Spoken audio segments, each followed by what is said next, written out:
័យព្រេងនាយវេលាមួយពិភពលោកការទុះរភឹកក្តៅហួតហែងគ្រប់ទិសទីព្រះពិរុណមិនបង្អុលភ្លៀងសោះស្ទឹងត្រពាំងថ្លុកបឹងព្រែករីងទឹកអស់សត្វទាំងឡាយស្លាប់គោឆ្អឹងលើគ្នា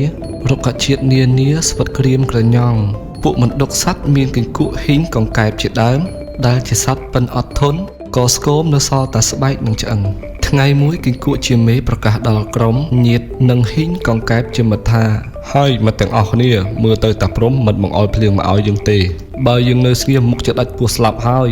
ពើយមិត្តយើងកែនគ្នាមកទៅប្រយុទ្ធនឹងតាព្រំយកភ្លៀងឲ្យបានអាសន្នដល់ហើយស្ងៀមក៏ស្លាប់ច្បាំងក៏ស្លាប់បើមួយថ្ងៃនឹងស្លាប់ក្នុងចម្បាំងយកជ័យឲ្យក្រុមញាតមិត្តយើងប្រសើរជាងមកគ្នាយើងទៅប្រយុទ្ធក្រោយដែលបានប្រកាសយ៉ាងនេះពលគង្គក់និងមិត្តទាំងអស់ធ្វើព្យុហយាត្រាទៅប្រយុទ្ធនឹងតាព្រំក្នុងវិមានឯកដ៏អាកាសកងទ័ពមណ្ឌុកសត្វដែលកាត់ទីវាលបន្តិចមកស្រាប់តែប្រទះទ័ពមួយវងធំទៀត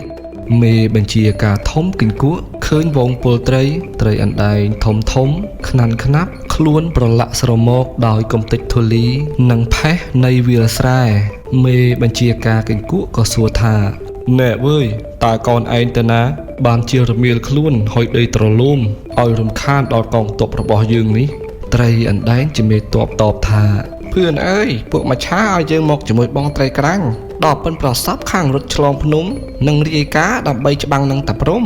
ដើម្បីយកភ្លៀងមកបំពេញបឹងស្ទឹងយើងវិញគង្គក់លើដូច្នេះអណាស់ក៏ប្រាប់កងទ័ពខ្លួនឯងមួយរំពេចនោះសំលេងជ័យយោបានលាន់ឮចេញពីទ័ពទាំងពីរក្រុមហើយទ័ពទាំងពីរនោះក៏ប្រមូលគ្នាយាត្រាទៅតាមវាលក្តៅហួតហែងទៅបន្តិចទៅក៏ស្រាប់តែឃើញវងឃ្មុំមួយមេធំហើយខ្មៅខ្មាប់លឺសូរងូងនៅលើអាកាសហើយក៏សួរទៅគង្គក់ថាណែគង្គក់ហ៊ីងត្រីអណ្ដែងត្រីក្រាំងទៅណាខ្លួនប្រឡាក់ស្រមកយ៉ាងនេះគង្គក់តបថាវើយបងឃ្មុំយើងដឹងថាក្រុមបងលើកទ័ពទៅច្បាំងដែរព្រោះអត់ទឹកភ្លៀងខ្វះព្រៃឈើផ្ដល់ផ្កាធ្វើសម្បុកដល់ក្រុមបងតោះកុំបង្អង់យូរយើងត្រូវព្រួតគ្នាដើម្បីទៅប្រយុទ្ធនឹងតាព្រំកុំខ្លាចស្លាប់អីទ័ពគោកនិងទ័ពអាកាសហូរយកជ័យហើយក៏លើកទ័ពតទៅទៀតលុះទៅដល់ចិត្តចំការមួយស្ងួត